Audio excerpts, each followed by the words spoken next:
We really want to bring an action platformer and to respect from the beginning the DNA of this brand. Welcome to MojoPlays, and today we're giving you our weekly roundup of the week's biggest news in gaming. 当チャンネル桜井正宏のゲーム作るには最後の締めとして企画コンセプトのカテゴリーでこのチャンネルがいかに作られたのかをご紹介していこうと思います。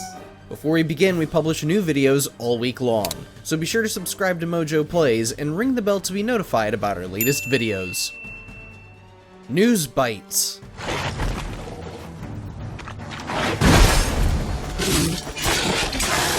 Admittedly, the industry quieted down a bit this week as it gears up for another wave of big releases over the 2024 holiday season. Still, there are some lighter stories worth keeping an eye on over the foreseeable future. For starters, Bandai Namco Entertainment, after recently suffering from layoffs, announced their partnership with Rebel Wolves, a studio consisting of developers who had previously worked on The Witcher games. Bandai Namco will publish Rebel Wolves' first game, an M-rated fantasy action RPG built on Unreal Engine 5. Speaking of fantasy and action RPGs, Vampire Survivors is getting a brand new expansion in the form of Castlevania. Just about every character in the Castlevania franchise makes an appearance here, and you'll be able to get your hands on it this Halloween.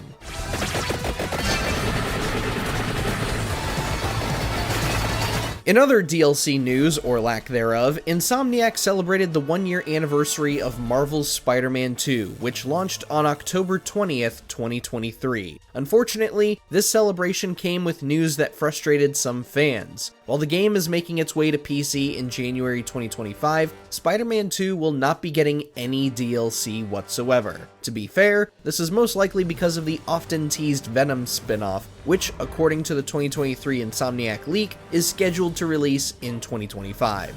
We're going to heal everyone.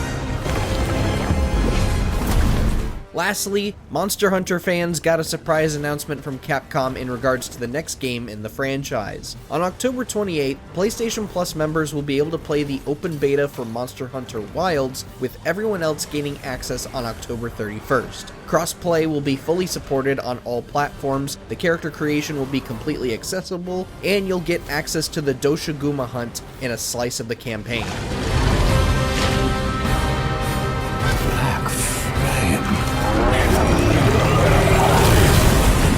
TV woes strike gods, raiders, and maybe vault dwellers?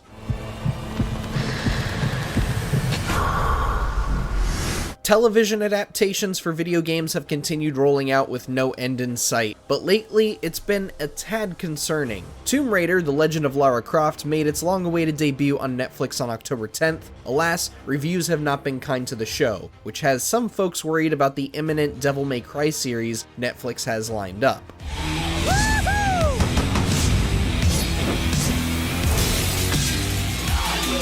The God of War TV show that's bound for Amazon Prime is already showing some signs of trouble, as the project has restarted its pre-production process with a whole new team of writers. On a lighter note, we did get some news regarding the second season of Amazon Prime's Fallout series. According to Leslie Uggams, the actress for Vault 33's Betty Pearson, production for the second season begins in November 2024.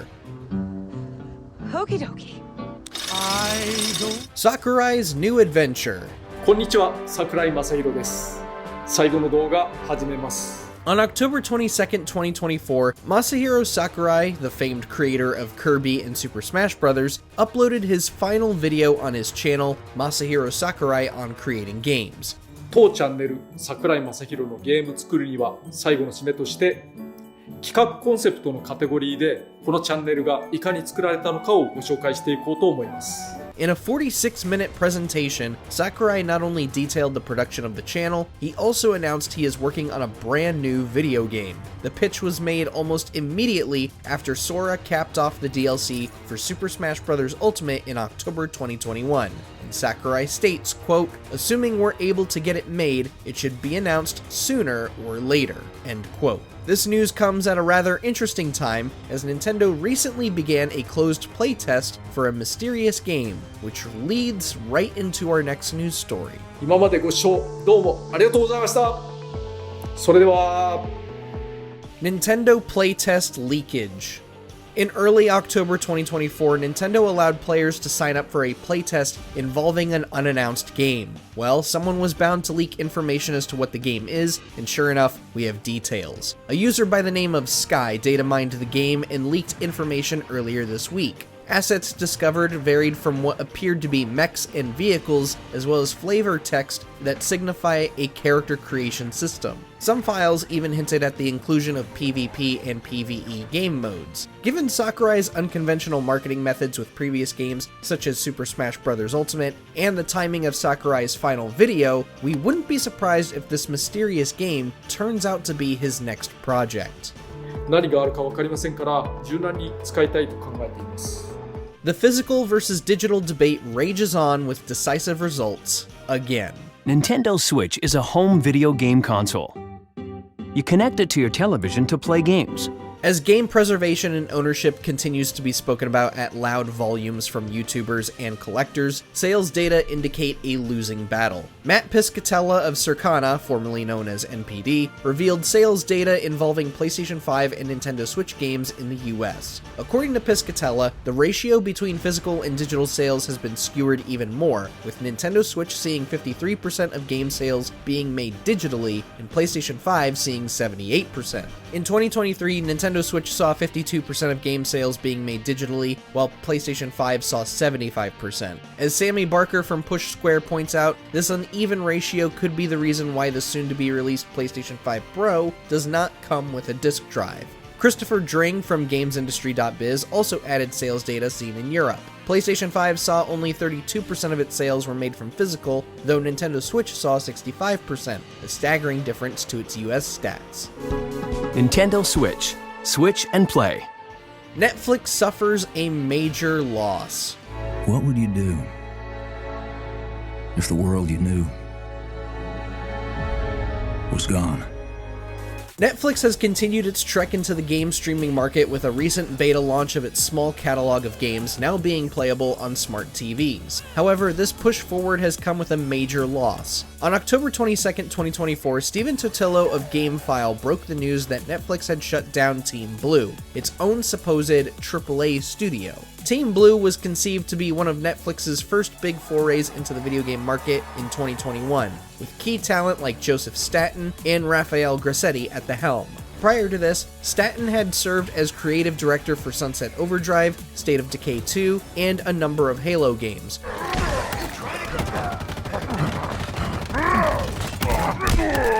Grassetti, on the other hand, had served as art director for God of War Ragnarok at Sony Santa Monica. Netflix has yet to clarify why Team Blue was shuttered, though Netflix's co-CEO Gregory Peters did state in July 2024 that user engagement with Netflix's games catalog, quote, is quite small, end quote. Regardless, Netflix supposedly has more than 80 games currently in development. What a up. Yeah.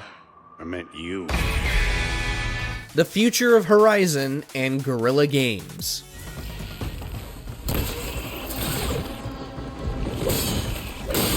This week, PlayStation fans saw even more disappointing news as we approached the launch of LEGO Horizon Adventures. Earlier this week, Guerrilla Games announced that the game had gone gold, meaning development has been finished and is full steam ahead on marketing and release. With this news came the tease of Silen's new voice actor. As many fans are aware, Silen's original voice actor, Lance Reddick, passed away in March 2023.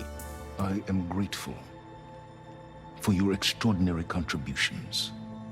Guerrilla will share the news of his replacement at a later date. But the news that PlayStation fans latched onto was an interview with Gene Park of the Washington Post. When speaking with Park, art director Roy Postma had some choice words regarding Guerrilla's first breakout franchise, Killzone, and why the studio has no desire to revisit the IP. Postma stated, quote, "We were done with it as a team. As a studio, we needed to refresh the palette. It was by choice the opposite of Killzone," end quote.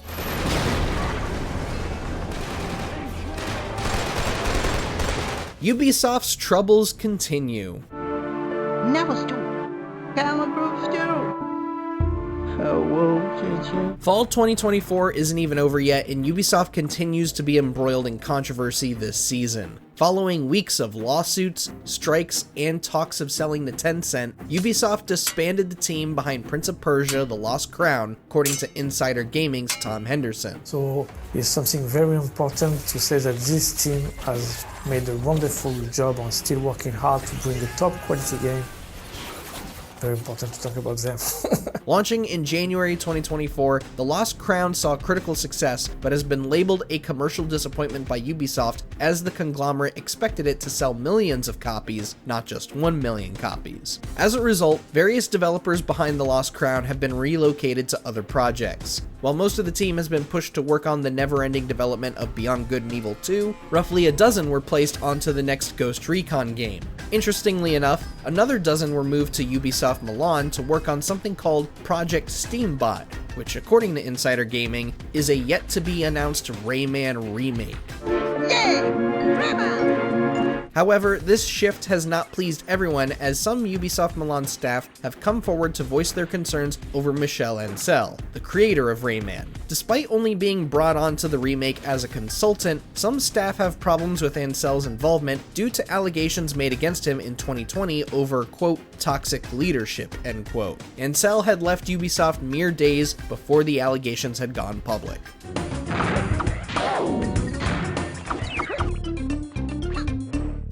Thanks for watching, and don't forget to subscribe to MojoPlays for more great videos every day, and more gaming news updates every week. 作り手も遊び手も皆様が理解を深め、よりよくゲームにあるいは仕事に向き合えることを祈っております。